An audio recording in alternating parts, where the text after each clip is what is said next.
Hello guys, आप सभी का स्वागत है हमारे यूट्यूब चैनल ऑटोमोबाइल यूनिवर्सिटी में। तो गाइस, आज का जो हमारा टॉपिक होने वाला है वो होने वाला है हमारा भारत स्टेज नॉर्म्स के ऊपर।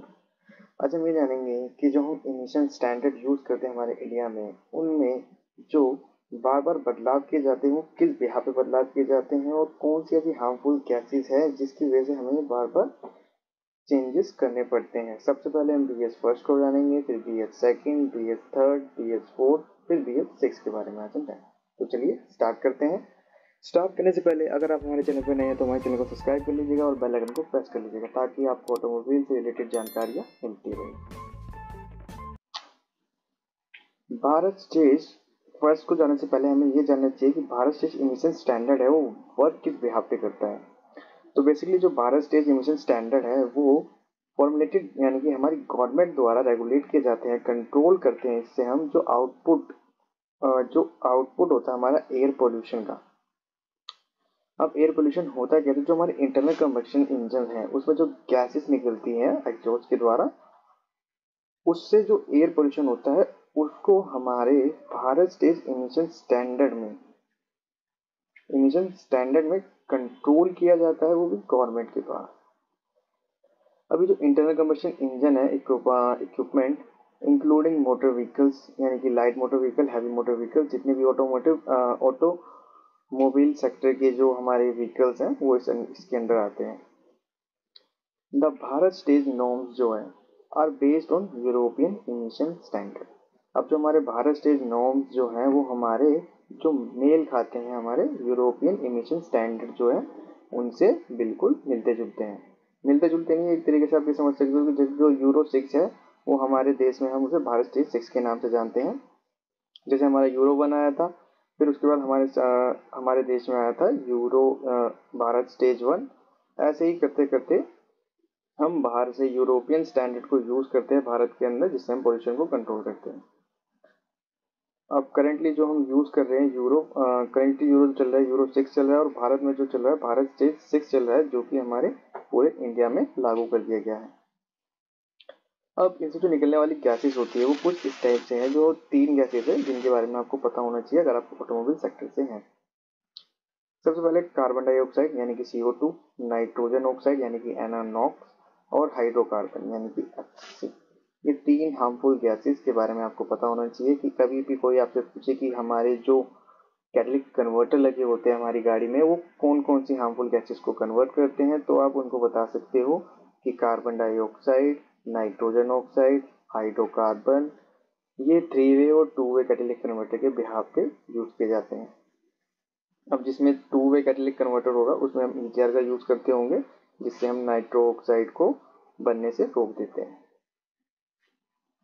अब ये समझते हैं कि व्हीकल एग्जॉस्ट गैसेस जो होती है पोल्यूट करती है, वो किस तरीके से पोल्यूट करती है, किस किस टाइप की गैस का क्या हमारे इन्वायरमेंट पे फर्क पड़ता है।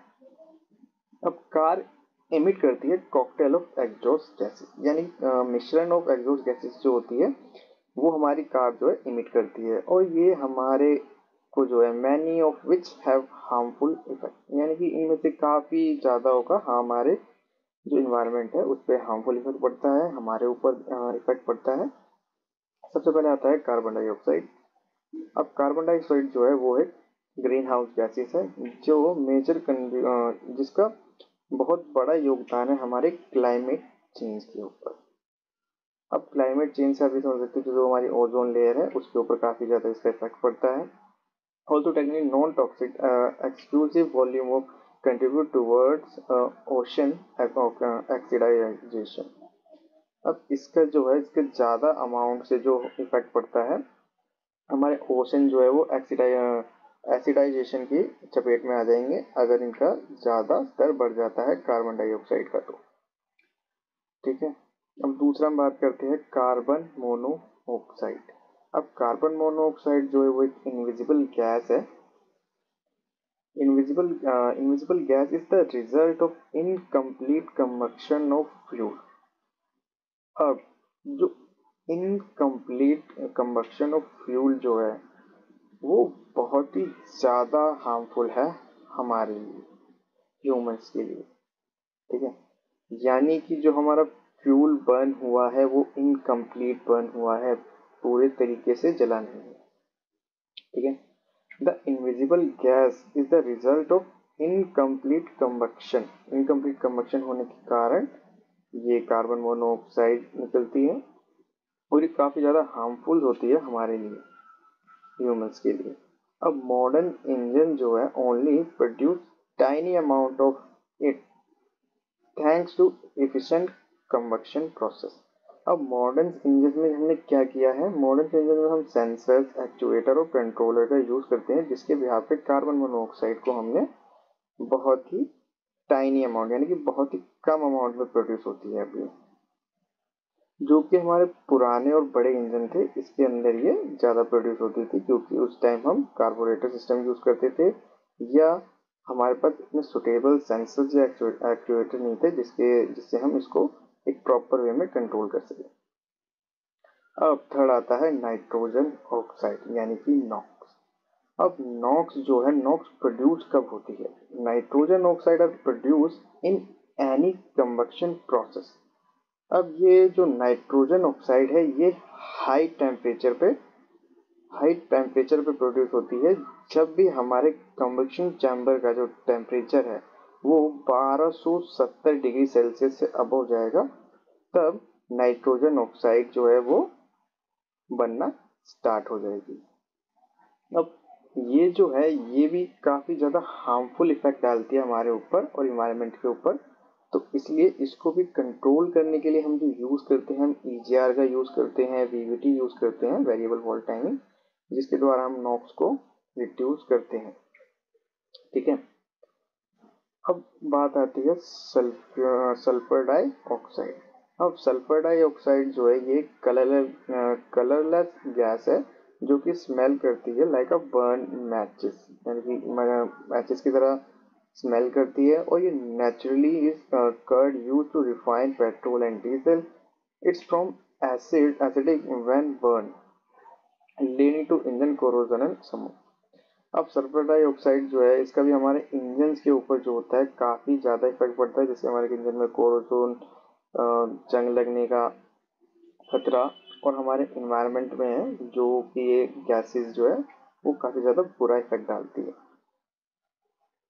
अभी जो कुछ गैसेस हैं जैसे सल्फर डाइऑक्साइड, बेंजाइन या पार्टिकुलेट्स, इसके बारे में हम ब्रीफ में जानेंगे नेक्स्ट वीडियो के ऊपर। इसमें आपको अच्छे से क्लियर होगा कि ये गैसेस का क्या इफेक्ट हो रहा है हमारे इन्वायरमेंट के ऊपर। अब हाइड्रोकार्बन की बात करते हैं। अब hydrocarbon escape from exhaust gases as unburned fuel due to incomplete combustion.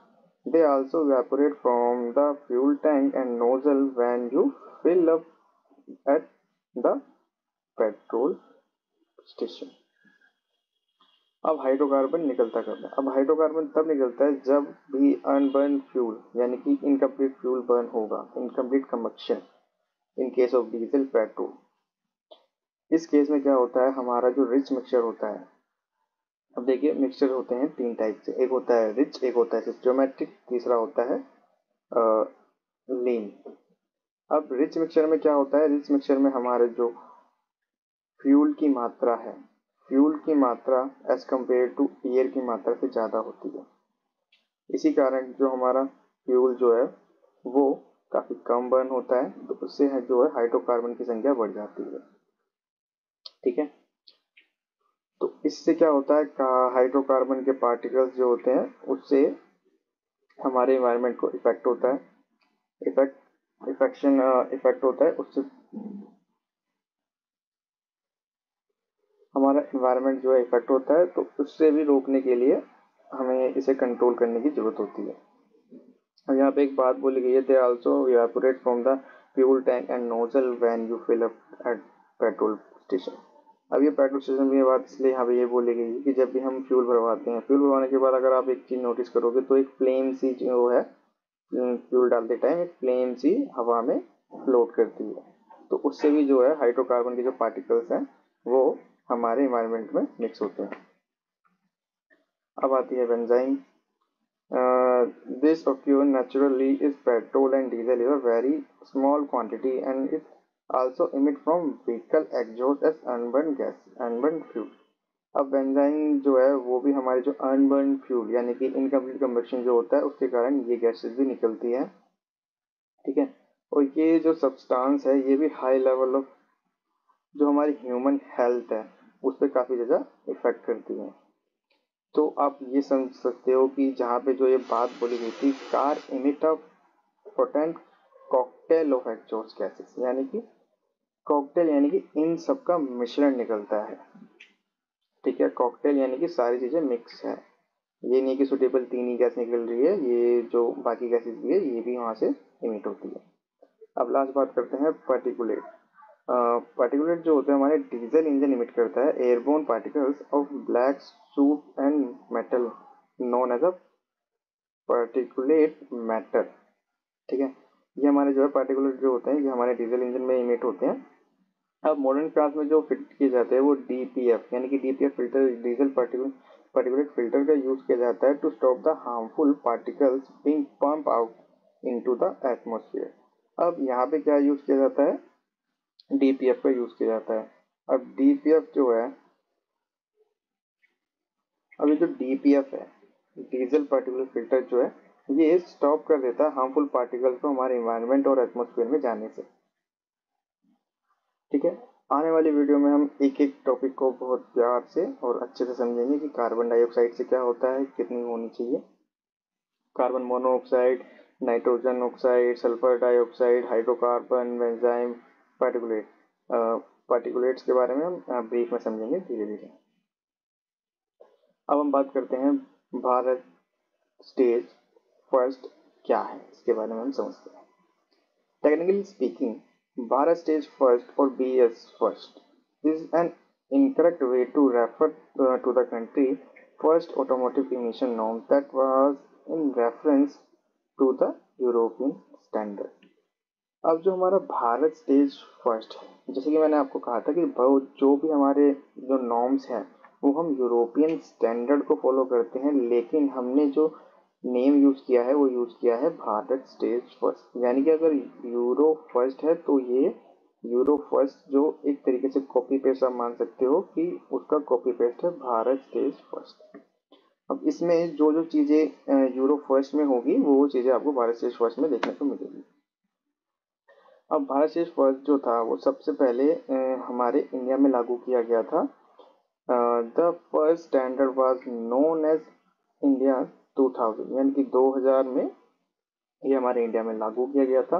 और इसमें जो कुछ गैसेस को परमिशन होती है कि आप इतनी गैस इमिट हो सकती है आपकी गाड़ी से, ठीक है, पर ग्राम किलोमीटर के बिहार पे, it's allow maximum carbon monoxide emission of 2.72 gram kilometre.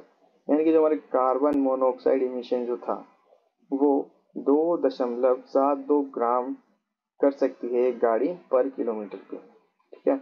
और दूसरा hydrocarbon plus nitrogen dioxide discharge of 0.97 gram kilometre, यानी कि जो हमारा नाइट्रोजन और हाइड्रोकार्बन है, नॉक्स और हाइड्रोकार्बन, वो 0.97 ग्राम एक गाड़ी इमिट कर सकती है पर किलोमीटर पे, ठीक है। अब जो हमारा पर्टिकुलेट मैटर डिस्चार्ज था, ठीक है, यानी कि जो पर्टिकुलेट मैटर डिस्चार्ज है वो 0.14 कर सकती है एक गाड़ी, ठीक है। टू अचीव इंडिया दो जो हमारे 2000 में जो ये यूज किया गया था, इसमें कार मेकर्स को ये बोला गया था कि उनको अपने जो कार्बोरेटर है उनको रीट्यून करना है, ठीक है, रीट्यून करना है। Secondary air intake system, exhaust gas recirculation system, increase the catalyst capacity along with the additional of trimetallic coating to the system. कुछ चेंजेस करने को बोले गए थे कि आपको इस बिहार पे अपनी जो गाड़ियां हैं उनके अंदर ये चेंजेस करने पड़ेंगे, अपने कार्बोरेटर को रिट्यून करना पड़ेगा, secondary air intake system use करना पड़ेगा, exhaust gas recirculation system use करना पड़ेगा, अपने कैटलिक कन्वर्टर की कैपेसिटी को बढ़ाना पड़ेगा, उसके अंदर three metallic coating to the system, इन सब चीज़ों को आपको यूज करना पड़ेगा। तो बेसिकली यहाँ पे जैसे मैंने आपको कहा था कि तीन गैसों के ऊपर सबसे ज़्यादा ध्यान दिया जाता है, वो है कार्बन मोनोऑक्साइड, कार्बन मोनोऑक्साइड जो हमारे भारत से फर्स्ट में निकल सकती थी वो निकल सकती थी 2.72 ग्राम पर kilometre. Hydrocarbon plus nitrogen nitro oxide जो है वो निकल सकती थी 0.97 ग्राम पर किलोमीटर, और जो हमारा पर्टिकुलर मैटर है वो निकल सकते थे 0.14। तो जो हमारा यूरो फर्स्ट है, यूरो फर्स्ट का ही रेफरेंस है हमारा भारत स्टेज फर्स्ट। जो भारत स्टेज फर्स्ट है वो हमारे यूरो का जो है तरीके से कॉपी पेस्ट है, ठीक है। और जो ये सबसे पहले इंडिया में लागू किया गया था वो 2000 में लागू किया गया था हमारे इंडिया के अंदर। अब हम बात करते हैं BS सेकंड यानी कि भारत स्टेज सेकंड के बारे में। भारत स्टेज सेकंड में जो हमारे चेंजेस आए वो 2001 से लेकर 10 तक के बीच में जो थे भारत स्टेज सेकंड हमारे इंडिया में लागू रहा। 2001 और 2010 से मेरा मतलब ये नहीं है कि पूरा ही BS सेकंड चलता रहा। अलग अलग सिटीज में अलग अलग जो हमारे ईयर थे उसके बिहार पे BS3 या BS4 ये भी आए हैं। एग्जाम्पल के तौर पे जैसे कि हमारी दिल्ली NCR है, जो कि मेट्रोपॉलिटन सिटीज जो होती हैं कुछ, उनके अंदर सबसे पहले बदलाव देखने को मिलते हैं एज कम्पेयर टू छोटे शहर के, ठीक है। A major change that was required by car maker to upgrade to Bharat stage second standard was the replacement of carburetor by a multi-point fuel injection system। अब इसके अंदर जो मेनली बदलाव आया, मेजर चेंज जो आया, उसमें जो हमारे कार मैन्युफैक्चरर्स थे उनको कार्बोरेटर को रिप्लेस करके multi point fuel injection system का यूज़ करना पड़ा, ठीक है। ये यानी कि जो हमारे इंजेक्टर्स जो थे वो 2001 में हमारे कार मेकर्स को अपनी गाड़ियों में लगाने पड़े। अब भारत स्टेज सेकंड नॉर्म्स जो है उसने जो हमारे एमिशन के जो वेस्ट थे उसको थोड़ा कुछ रिड्यूस किया, जिससे मैक्सिमम परमिसिबल जो कार्बन मोनोऑक्साइड का एमिशन था वो हमारा 2.2 ग्राम पर किलोमीटर हो गया, जो कि पहले था 2.72 ग्राम्स, ठीक है। अब उससे चेंज होके हो गया 2.2 ग्राम पर kilometre. Hydrocarbon and nitro oxide का जो डिस्चार्ज था नॉक्स का वो हो गया 0.50 ग्राम पर किलोमीटर। अब जो हमारे पार्टिकुलेट मैटर्स जो का जो डिस्चार्ज था वो हो गया 0.08, यानी कि जो हमारा इमिशन होता था पहले कार्बन मोनोऑक्साइड, हाइड्रोकार्बन और नॉक्स का, वो रिड्यूस कर दिया। अब इसमें moreover the sulphur content in the Bharat stage second complement fuel was restricted to 500 ppm कर दिया गया। तो जब भी हम एक नए स्टेज यानी कि भारत स्टेज फर्स्ट से सेकंड में आए तो इसमें जो हमने इमिशन का अमाउंट था उसको रिड्यूस किया गया है। तो जैसे ही हम भारत स्टेज 3 में जाएंगे तो हमारे carbon monoxide, hydrocarbon, nitrogen oxide ये और कम कर दी जाएगी, ठीक है। तो ये कुछ चेंजेस आए हमारे भारत स्टेज सेकंड में। अगर आपसे कोई पूछता है तो भारत स्टेज सेकंड कब तक रहा इंडिया में, तो आप मुझे बता सकते हो कि 2001 से लेके 2010 के बीच में भारत स्टेज सेकंड इंडिया में रहा, ठीक है। और अलग अलग सिटीज में अलग अलग ईयर पे चेंजेस आते रहे। भारत स्टेज सेकंड में जो मेजर चेंज आपको देखने को मिला वो था हमने कार्बोरेटर को रिप्लेस करके multi point fuel injection system का यूज किया। ये आप उसको बता सकते हो अगर आपसे कोई पूछता है कि BS फर्स्ट और BS सेकंड में क्या चेंजेस है तो। अब हम बात करते हैं भारत स्टेज थर्ड के बारे में। अब भारत स्टेज थर्ड जो है वो इंडिया में पहली बार, ठीक है, रोल आउट इन 2005, ठीक है। 2005 their sales were made mandatory across the nation by 2010। यहाँ पे देखिए ये 2001 से लेके 2010 तक चला, भारत स्टेज सेकंड की जो गाड़ियाँ थी। यहाँ पे 2005 से लेके 2010 तक, मतलब 2005 में जो मेन सिटीज थी उसके अंदर लागू किया गया, और पूरे नेशन से मतलब है पूरे इंडिया में ये 2010 में लागू किया गया। तो मैंने आपको जो कहा था कि अलग अलग सिटीज के बिहाफ पे जो है ये स्टेज लागू होता है। जो पॉल्यूटेड सिटी होती है या फिर जो मेट्रोपॉलिटन सिटीज जो होती है उसके अंदर सबसे पहले लागू किया जाता है ये भारत स्टेज को, और दिल्ली में सबसे पहले लागू होना कॉमन बात है। ठीक है, अब जिसमें जो introduction of the most and norms lead to the remarkable reduce in the emission from petrol power passenger vehicle with a maximum, जो हमारे परमिशिबल कार्बन मोनोऑक्साइड इमिशन था वो था 2.3 ग्राम किलोमीटर, और इसमें हाइड्रोकार्बन और नाइट्रो ऑक्साइड डिस्चार्ज जो था वो था 0.35 ग्राम किलोमीटर। ठीक है, यहाँ पे जो इमिशन हो सकता था वो हो सकता था 2.3 ग्राम किलोमीटर, और हाइड्रोकार्बन नाइट्रोजन ऑक्साइड का जो डिस्चार्ज था वो हो सकता था 0.35 gram kilometre. And respirable suspended particles जो थे हमारे मैटर डिस्चार्ज के वो हो सकता था 0.05। तो ये चेंजेस है। अब भारत स्टेज 3 कब लागू हुआ था? सबसे पहले इंडिया में 2005 में, और पूरे इंडिया में कब लागू हुआ? 2010 में। ठीक है, इसमें जो हमारे कार्बन मोनोऑक्साइड की जो इमिशन था वो हो सकता था 2.3 ग्राम पर किलोमीटर, हाइड्रोकार्बन और नॉक्स का जो डिस्चार्ज था वो हो सकता था 0.35 ग्राम पर किलोमीटर, और इसमें जो पर्टिकुलर मैटर डिस्चार्ज था वो 0.005। अब जो हमारे डीजल मॉडल जो थे वो इमिट कर सकते थे पीक कार्बन मोनोऑक्साइड।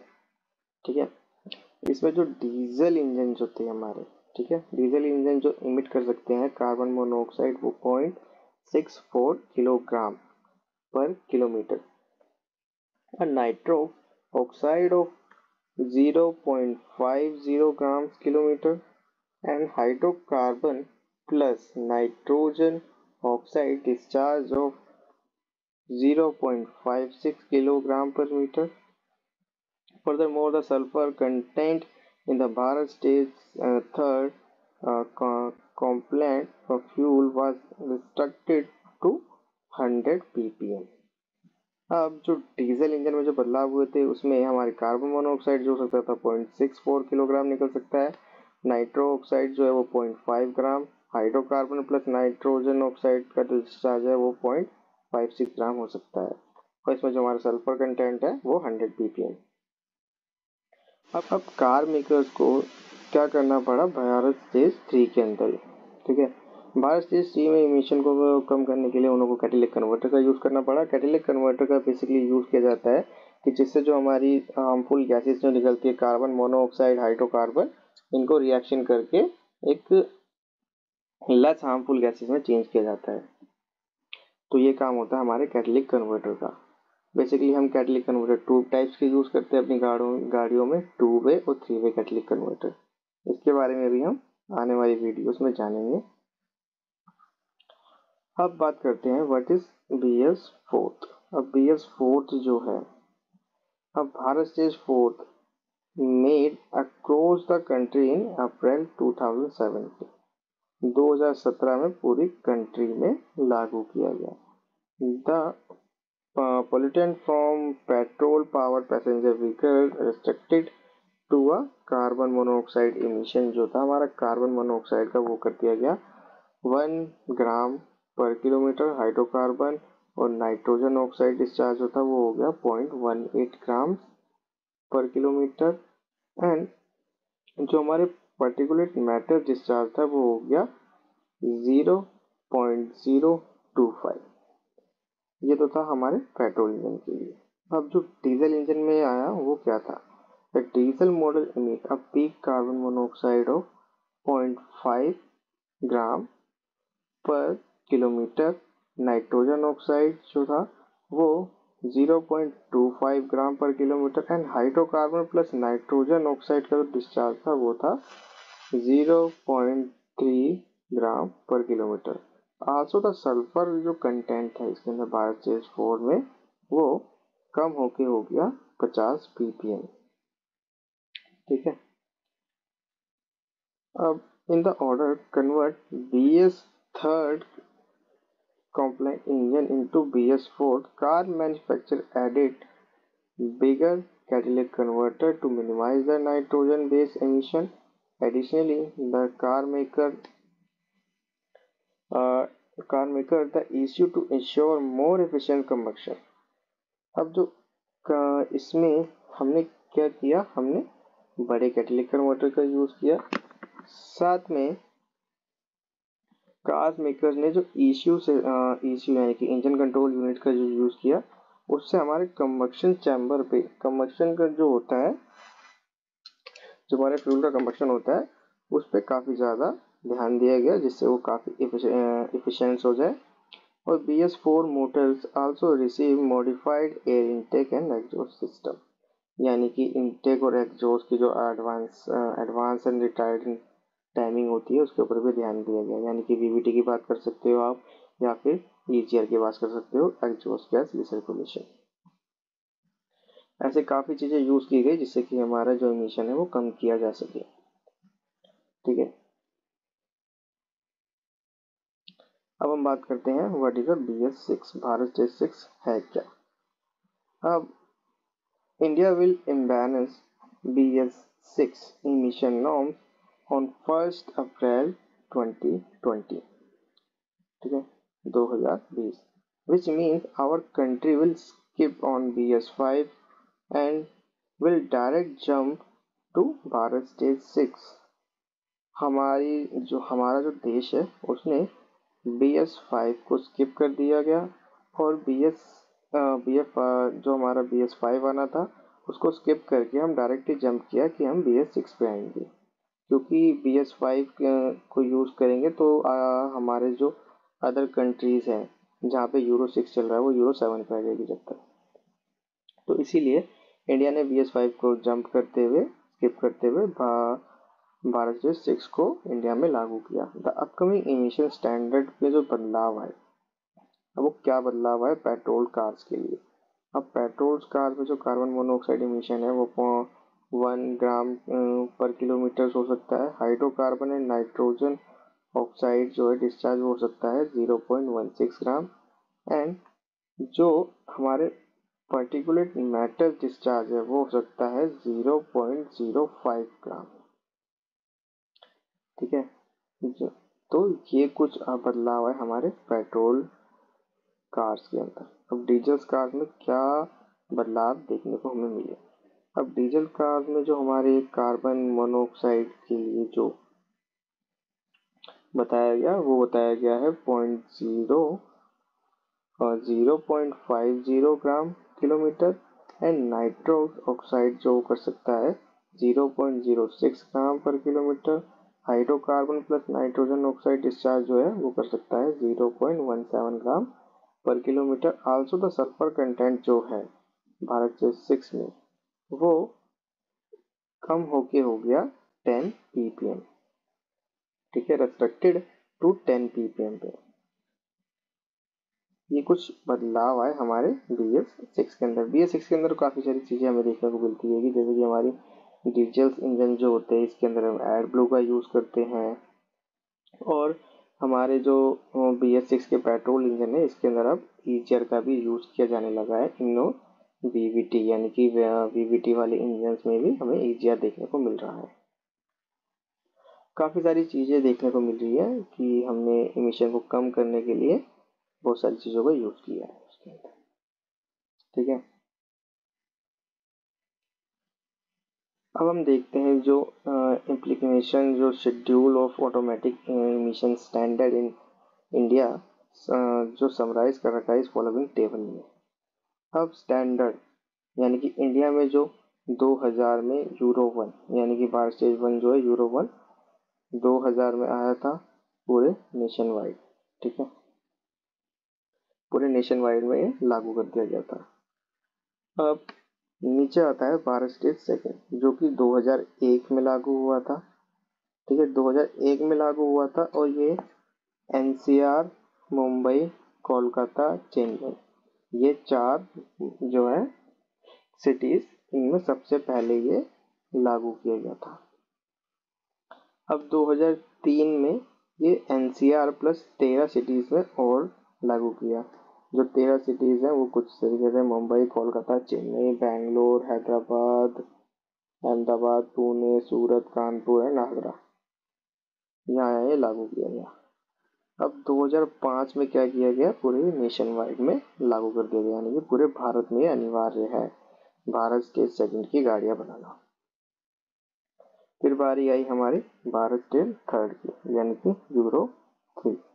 यूरो 3 की स्टार्टिंग हुई 2005 में। ये एनसीआर प्लस 13 सिटीज में लागू किया गया 2005 में, और 2010 में पूरे भारतवर्ष में लागू कर दिया गया। अब बारी आती है यूरो भारत स्टेज 4 यानी कि यूरो 4 की। 2010 में इसकी शुरुआत की गई, जो कि एनसीआर यानी कि दिल्ली एनसीआर प्लस में 13 सिटीज में सबसे पहले लागू किया गया, और 2017 में पूरा नेशन वाइड कर दिया गया, यानी कि 2017 अप्रैल में पूरे ही इंडिया में BS4 की गाड़ियां चलना अनिवार्य है। जो भी मैन्युफैक्चरर है उन्हें BS4 नॉर्म्स की गाड़ियां बनानी पड़ेगी। फिर भारत स्टेज 5 की बारी आई, जो कि हमने कर दिया स्किप। हम डायरेक्ट जंप करके आ गए भारत स्टेज 6 पे, यानी कि भारत स्टेज 6 यानी कि यूरो 6, जहाँ से रेफरेंस ली गई है। 2018 में इसकी स्टार्टिंग हुई थी, जो कि नेशन वाइड था। ठीक है, और 2020 आते आते इसको पूरे भारत में लागू होना अनिवार्य कर दिया गया है। ये और अब कोई वीडियो कैसी लगी हमें कमेंट सेक्शन में बताइएगा। अगर ये वीडियो आपको अच्छी लगी हो तो हमारी वीडियो को लाइक कीजिएगा और चैनल को सब्सक्राइब कीजिएगा। मिलते हैं नेक्स्ट वीडियो में नेक्स्ट टॉपिक के साथ। तब तक के लिए टाटा, बाय बाय।